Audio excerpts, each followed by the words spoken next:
Omelette എല്ലാം വെറുതെ കഴിക്കാൻ ഇഷ്ടമാണെങ്കിൽ ഇതുപോലെ ഒന്ന് ഉണ്ടാക്കി നോക്കണേ.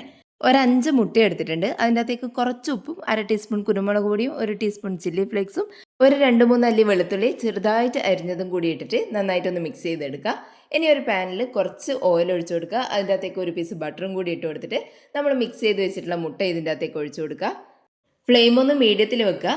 എന്നിട്ട് ചെറുതായിട്ട് ഇതൊന്ന് കുക്കായിട്ട് വരുമ്പോൾ ഇതുപോലെ ഒന്ന് വലിച്ചു കൊടുക്കുക. അന്നേരം ബാക്കിയുള്ള മേലത്തെ ഭാഗം കൂടി ഇതുപോലെ ഒന്ന് കുക്കായിട്ട് കിട്ടും. ഇതുപോലെ ബാക്കിയെല്ലാം ചെയ്തെടുക്കാം. ഒരു ഭാഗം എല്ലാം ഒന്ന് കുക്കായിട്ട് വരുമ്പോൾ ഇതൊന്ന് മറിച്ചിട്ട് കൊടുക്കുക. ഇതുപോലെ ചെറിയ കഷ്ണങ്ങളാക്കിയിട്ട് മുറിച്ചിട്ട് മറിച്ചിട്ട് കൊടുത്താൽ മതി.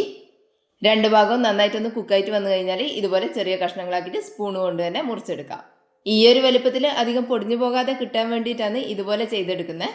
ഇനി ഇതൊന്ന് മാറ്റി വെച്ചതിന് ശേഷം അതേ പാത്രത്തിലേക്ക് തന്നെ കുറച്ച് ബട്ടർ ഇട്ട് കൊടുക്കുക. പിന്നെ പൊടിയായിട്ട് അരിഞ്ഞിട്ടുള്ള വെളുത്തുള്ളി ഇട്ട് കൊടുക്കുക. അതൊന്ന് മൂപ്പിച്ചെടുക്കാം.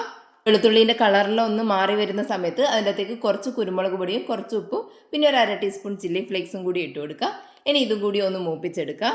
ലോ ഫ്ലെയിമിൽ വെച്ചിട്ട് വേണം ഇതൊന്ന് മൂപ്പിച്ചെടുക്കാൻ വേണ്ടിയിട്ട്, അല്ലെങ്കിൽ കരിഞ്ഞു പോകും. ഇനി ഇതിൻ്റെ അകത്തേക്ക് 1 ടീസ്പൂൺ കോൺഫ്ലോർ അല്ലെങ്കിൽ മൈദ ഇട്ട് കൊടുക്കുക. അതും കൂടി ഒന്ന് വഴറ്റിയിട്ടെടുക്കുക. കുറച്ച് സമയം ഒന്ന് വഴറ്റിയെടുത്തതിന് ശേഷം ഇതിൻ്റെ അകത്തേക്ക് ഒരു 1/4 കപ്പ് പാൽ ഒഴിച്ചു കൊടുക്കുക.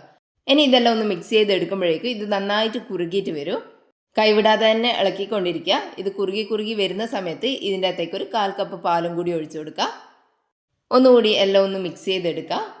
ഇതിനെ ഒന്ന് തിളച്ച് വരുന്ന സമയത്ത് ഫ്ലെയിം ഓഫ് ചെയ്ത് കൊടുക്കുക. എന്നിട്ട് നമ്മൾ ആദ്യം തയ്യാറാക്കി വെച്ചിട്ടുള്ള മുട്ട കൂടി ഇട്ടിട്ട് എല്ലാം ഒന്ന് മിക്സ് ചെയ്തെടുക്കുക.